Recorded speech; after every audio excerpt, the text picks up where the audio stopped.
Welcome to Merschman Seeds Cup of Joe.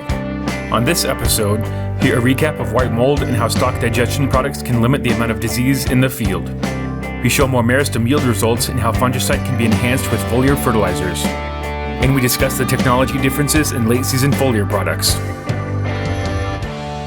Hi, this is Joe Merschman. Welcome to Merschman Seeds Cup of Joe. Today we have our regulars. We have Ben, Dylan, and Lynn. And Ben, I see you got some papers in front of you. You got some words of wisdom. I don't know about that, but we'll try. We talked 2 weeks ago. Did you Google this? What? Did you Google this? Yeah, I Googled it. Okay, so it is true then. It is true. A couple weeks ago, we were talking about the residue breakdown products and its correlation to how it may or may not, it'd be an advantage to have less residue out there when it comes to the white mold. I was looking for some slides to back up the main topic that I wanted to cover, but I came across this slide from a Meristem deck, and this is just highlighting what we were talking about in that episode. This is in southern Wisconsin in 2023, before Excavator had Cycle Strike or AMS even built into it, which makes the product even more aggressive than the previous iteration of Excavator. This is like I said, southern Wisconsin 2023 spring applied Excavator in their pre-herbicide pass. This is not intended to be a white mold study, but it just so happened that they saw huge, dramatic increases in yield and decreases in the infection from that white mold. So where the Excavator is applied at 74.6 bushel an acre, where the check was at, or the unapplied acre, it was 48.4. So we know how devastating white mold can be. We have heads up in our seed treatment because it helps really well on white mold. It helps a little bit on sudden death, but that's the reason that we put it included in all of our seed treatments. I got a question, Ben. Yep. Okay, Excavator is a product that breaks down plant matter, right? Yep. So tell me, it's not a fungicide. Nope. How does it do anything on white mold in your opinion? I believe that Excavator does a really nice job of removing the residue that is out in the field. Residue has the ability to hold moisture, and white mold needs moisture for the sclerotinia to produce the mushrooms that cause the infection. So by reducing the level of moisture at the ground surface, or the humidity at the ground surface, by even just a slight amount, has the ability to change that environment enough so that the sclerotinia don't blossom, they don't bloom, they don't come out of the ground and produce the spores. That's my personal theory on how it works. In this slide from Meristem, they actually talk about the sclerotinia degradation. So it's actually working on the little rabbit turds that you see in the grain sample when white mold's really bad. They believe or have a theory that potentially it actually degrades that organic material. So anything that comes, if they're on the surface, it's going to break it down. Correct. So okay. I think it has more to do with the environment. It could be that they're breaking that carbon down that white mold sclerotia is. Yeah, and for the folks that are south of that geography, as you can see, white mold is extremely detrimental, and the process, I guess, of actually trying to get control of white mold is extremely expensive if you want to do it the correct way. So to find a product like this that has an ability to do that or get a yield response at the price point, it's definitely worth experimenting on your ground if you're dealing with white mold, northern Iowa, Minnesota, Wisconsin. We got some pockets in central Illinois, but for most of our viewers, probably not a huge problem. So you're like, well, that doesn't really mean a lot. But for folks in that environment, that is a huge benefit to have that ability to go out there and combat that, not potentially having to pay for Endura, which if you've never looked up the price and use rate of Endura, hold on to your socks. And we've had white mold here locally, even in southern Iowa. And it's in those years when you have a lot of moisture early and you get canopy and you get that what I call greenhouse or jungle effect inside underneath the soybeans. And it is a fungus, it is a little fruiting mushroom that throws up the spores in the air and enters in through the flower and infects the plant, but it can also be infect through the root too. So it's a combination, and that's why we put heads up in our seed treatment, is to give some protection against white mold, and that's standard in all starting line. So everybody's getting the basic protection. This looks like even this was applied in the spring? Yeah, it was a spring applied with the herbicide pass, with the pre-herbicide pass or the burn down pass. One of the other things, and this wasn't really even what we were going to talk about today, is in those central Illinois acres, the interesting part that we have is we have a tendency to have to get to the early group 2s or mid group 2s before we get really strong white mold tolerances in soybeans. And that is probably half a maturity set or a full maturity set earlier than these guys actually want to be planting. So this gives us some more flexibility, being able to plant a mid group 3 that doesn't have phenomenal white mold tolerances because there's not a ton of selection for it. This gives another tool to be able to use in those later maturity groups that aren't necessarily, they don't want to plant group 2s. So. Yeah, I mean, it's similar to what the guys probably in this geography with the 199 to 102 day corn with southern rust. I mean, our group 3s just, they don't need to be selected for white mold. It's not a historical problem. Yeah, we're a little warmer, and we just don't have, our soil's a little drier at that time when it needs to create the infection. So basically group 3s, you have no protection at all for the most part against white mold. So, and it does show up. I've seen it in Champaign County, in Illinois. It's in those wet years is when white mold will go all the way into Missouri. Yeah, we've seen it as far south as like Havana, Illinois too. Yep. So had it a couple years ago, Centerville and south in Iowa. So yeah, we're not immune for sure. Correct. One of the main topics that I wanted to cover, we talked about this probably 4 or 5 weeks ago, that I wanted to share this data. So this plot or this field is it's at least an 80-acre field in western Illinois, Hancock County, Illinois, and this is a NKBS trial that they did. So this field had it had a Miravis Neo fungicide pass, first fungicide pass at VT, and then he came back with the southern rust and everything that was happening later on in season. He came back with Cover XL, which is at 10.5 ounces, that's a fungicide, and he added NKBS in Revline late season on half the field and then left the other half the field as an untreated check. He said that these numbers are probably a little bit liberal because the field does kind of fall off as you get on the eastern half of this field, so the numbers are probably a little bit exaggerated. But he had 2 different Merschman conventional corn numbers in here. He had the 2512 C30, he had the 24 C0. Yep, it'd be C0, you're correct. And the 2413 C0, which are the non-GMO options for both of those crops. And in that second fungicide application pass, with NKBS and Revline late season, he saw the climate data suggested that there was a 30 bushel yield difference between those 2 different applications. And that's a huge difference. So even if you cut that in half, it's still a huge return on investment. So he was figuring probably closer to 20 bushel an acre is what they saw. And so, that's fungicide to fungicide. The only thing that was changed was the addition of NKBS and Revline late season later on in season. So what do you think that, Ben? What do you think? What's your opinion on why it makes a difference? Well, I'm glad you asked, Joe. So when you pair, even with generic products like this Cover XL, when you pair it with a highly effective nutritional product like NKBS, I believe it helps keep the cell wall integrity together better, because we know that when we don't have the correct amount of boron and potassium applied, we get like leaky cells. And I have a couple different images Alex can throw up. It talks about all of the different sugars. So when we have low boron, the sugars will actually leak out of the cells, and that makes a very, very strong environment for southern rust, tar spot, these foliar diseases. They really like that leaky sugar.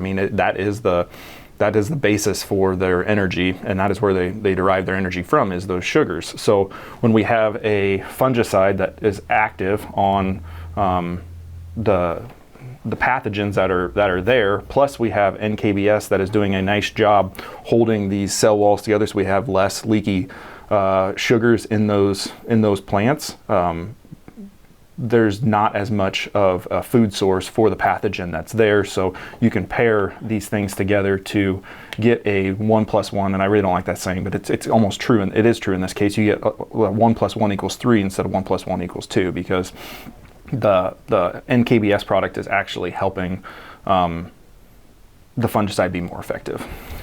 And as we know, especially with southern rust, most of our generic fungicides have fantastic activity when it comes to that. So healthy plant doesn't wilt away, to put it in layman's terms, as bad as or is affected by this product. I'm going to take it a step further. I think you have that, but then we're also providing, particularly the 4 that are in that product are some of the most important ones for grain fill, and being able to actually translocate some of those sugars into the kernel, and we're getting fantastic kernel weight. And all it takes is Chris Perkins, I don't know if folks familiar with Strip Tail Guy, talks about, all we really want to do is dictate that kernel to be less than the weight of a postage stamp. We could see very, very significant amount of yield increase just on packing in more sugars inside of that kernel. So I think K, in particular, late season health, it's kind of the elevator for the plant. And then we know how boron and the fruiting processes of crops, it works well with that. And then, sulfur, we have not found the law of diminishing returns. And I listened to one with sulfur, and I thought it was very, very interesting. I think that's why this S in the sulfur works really well. Sulfur is can be very volatile, probably potentially more volatile than N. So when we really front load our sulfur, particularly in like an ATS situation, we do run the risk of that sulfur volatilizing and taking off. So once again, opinion of Lynn, not opinion of anyone else, but I think that could be potentially why we're not seeing the law of diminishing returns on S. We keep applying more sulfur, but the problem is when we're doing these applications is we're not really spreading out our sulfur throughout the growing season. We're just putting more on early and potentially subjecting ourselves to more leaching. So at the end of the day, we're paying for more sulfur, but are we actually getting the use of that? Where in a product like NKBS, we're putting that sulfur on in a period that's not front loaded, and hopefully at a time when in the yield curve and in the plant use curve, that is really, really important. And we've talked about it before on Cup of Joe, and it's because you're only putting a quart of this product on. It's not about the pounds of each one of those individual nutrients that's helping fill. It's stopping the reallocation of nutrients by helping these cell walls, getting the sugars to where they belong, so that plant doesn't have to pull more than it wants to from different parts of the plant and different parts of the leaves to go, or the stalks to go into the grain, the sink of that plant. One of the things that I have pulled up here is a homestretch BMO. So this is a product that is actually in NKBS. The crosslink technology that Meristem has with their boron is 8 times more efficient than a typical 10% boron. So I have a graphic that I wanted to put up that shows the difference. Like, boron will actually tie up in the cuticles before it can even get to the xylem and phloem, and this Meristem crosslink, Brandt crosslink technology that we're utilizing actually helps get the nutrition to where it's supposed to be faster and more efficiently, so that it doesn't actually tie up.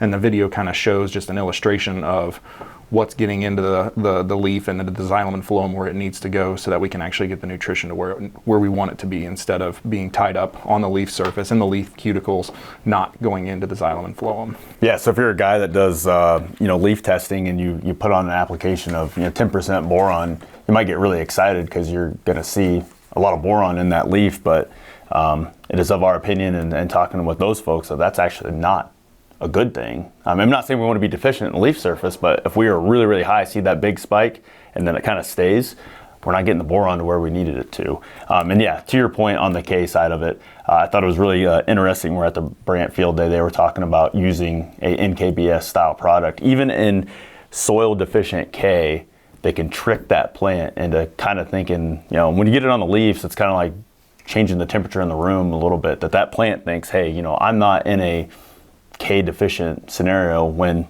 I won't say it's necessarily K deficient, but the ideal levels have not been obtained. We could trick that plant into doing things that it would do if it was in an adequate K, which this year was a year that adequate K was really important when it comes to that stock integrity. And I think, looking back, folks that used it were definitely happy with the standability and products that may or may not have had some issues with standability late. Yeah, and I think with these products too, we had such a dry kind of fill that we saw. You know, I've had a few phone calls where guys say if we have, you know, we've got one time span to, you know, use these products, I'm pushing them towards that later tassel or after application, just because we've seen, you know, constant results from that late season PGR and then the NKBS, because I just think it helps, you know, kind of relieve that plant a little bit. Then it can move, you know, all the sugars. It can focus on putting the weight and, you know, filling out those kernels all the way through finish.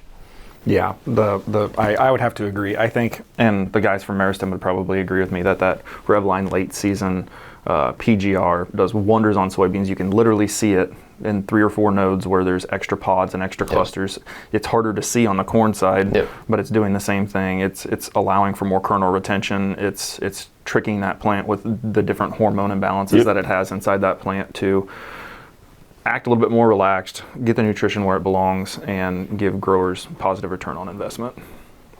I had another visual while I was looking through the slide decks trying to find things where we were looking at. So the grower in Hancock County was 30 bushel an acre according to his climate. This is one with an NKBS plus Revline late season, and I don't know the specifics on where it's at. This was a 15 bushel per acre yield increase where they had it highlighted in the center there too. So Revline late season on soybeans, and this is just a Revline late season slide that they had. They call it 3.2 bushel per acre yield advantage, and on corn they're calling it a 3 bushel advantage by itself, but with the fungicide application they are calling it a 10 bushel advantage. 17.9 when you take your untreated check compared to your Revline late season plus a fungicide. 17.9 bushel advantage on this PGR AgVantage 2022 study that they were looking at, and that doesn't even have the NKBS in it. So people ask why we get involved in Meristem and why we offer the products that we do, because I believe that we are offering some of the best products on the market when it comes to foliars, PGRs. We can get them in one spot and we can train our growers and show them how they can have solid return on investment with products and make the Merschman products that we have work even stronger. Mm-hmm. Hey, the coolest thing that I've,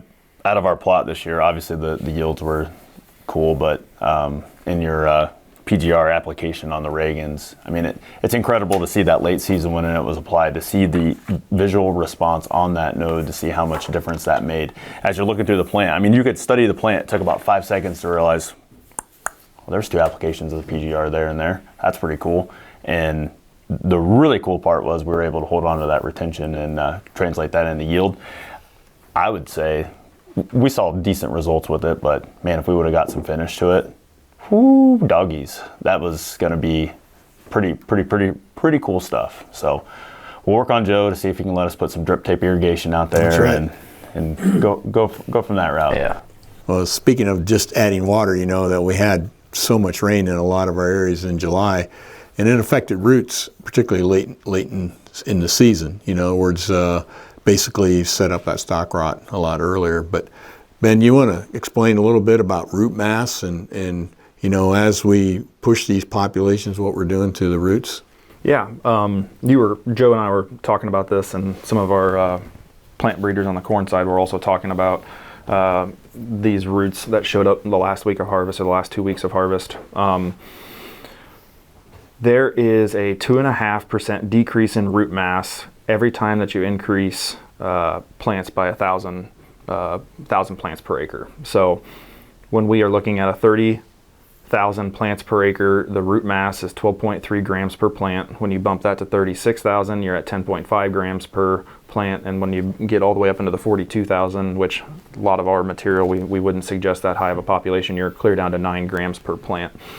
So the reason that we are talking about this and some of these late season stalk integrity things, a lot of our material really doesn't have to be pushed from a plant population standpoint. We can get by at 30,000 or 28,000 and still produce 300 plus bushel yields because we are in a full flex portfolio of hybrids. So if stalk integrity, root integrity is something that you're worried about, one of the ways that we can get around that is by not planting as many plants per acre. You have a bigger root mass and potentially even a better, healthier plant that isn't as stressed in that crowding scenario, because population is stress. I mean, that's one of the things that we've talked about with industry experts forever. The more population you push out there, the more stress it is on that corn plant. By crowding those plants together, it's an additional stress. You don't necessarily need to do that with the material that we're looking at to achieve the yields that you're looking for. Yeah, in a corn hybrid, you should know your corn hybrid. It can flex 3 different ways. You want to explain the 3 different ways it can flex. Yep. So we flex in the biggest change I would argue that we've seen in the corn hybrids change over the years is the ability to flex in kernel depth. I mean, we all know that you can flex in girth and length, and that's been industry standard forever. That's how you come up with your 90,000 division factor when you're doing your kernels around by kernels long. I mean, 90,000 was the number that we used forever. The kernel depth is kind of this new one that has kind of pushed yields to the levels that we are seeing today, because we have all this extra kernel depth and weight in those kernels.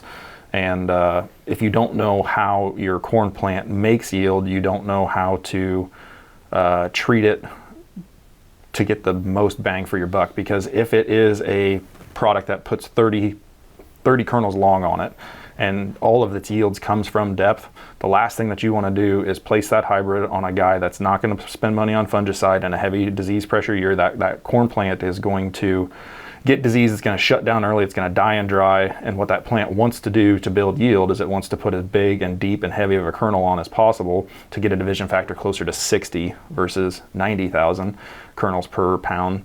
And you just got to know how your corn plant builds yield, because there are some phenomenal products on the market that have had what I would call it a quick finish or a short finish, and they haven't looked as good the past 2 years, because last year was tar spot without fungicide. This year's Southern Rust. The guys that didn't spend the money on fungicide, they think these hybrids are crap, and they're not crap. They just weren't protected, and they didn't build the yield the way they wanted to.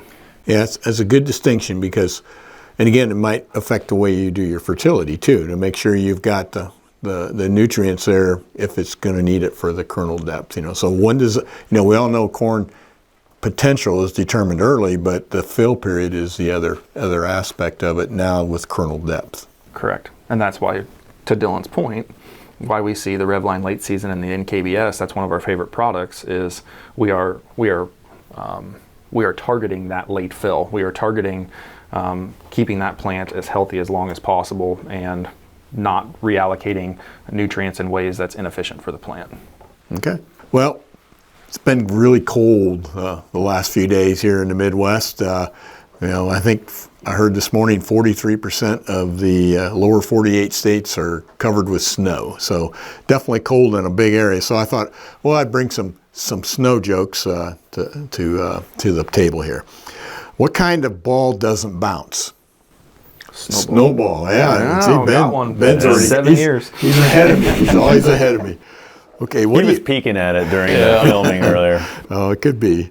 What do you call a penguin in the Sahara Desert? What do you call a penguin in the Sahara Desert? Lost, definitely lost. How do polar bears make their beds? With sheets of ice and blankets of snow, okay? And what do you call a snowman's dad? Popsicle. So that brings me to this weekend is December 7th. And December 7th, a lot of you may or may not be aware, but I know the older generation knows Pearl Harbor Day, it's the start of World War II. Now for me, December 7th has another significance, and that's my wife's birthday. And this December 7th, she turns 70. So, and I know a lot of you probably are wondering, how did Barb and I meet? Well, believe it or not, we started dating, and one of the things I've figured this out because a guy told me about this. I asked her to bring me a screwdriver. I was working on something, and she said, Flathead, Phillips, or vodka. And then at that point, I knew she was the one. I just made that up, okay? Just want to clarify that. But anyhow, we sincerely appreciate your business. It's time to order your seed if you haven't already. We hope your family is safe, warm, and healthy. We'll see you next week.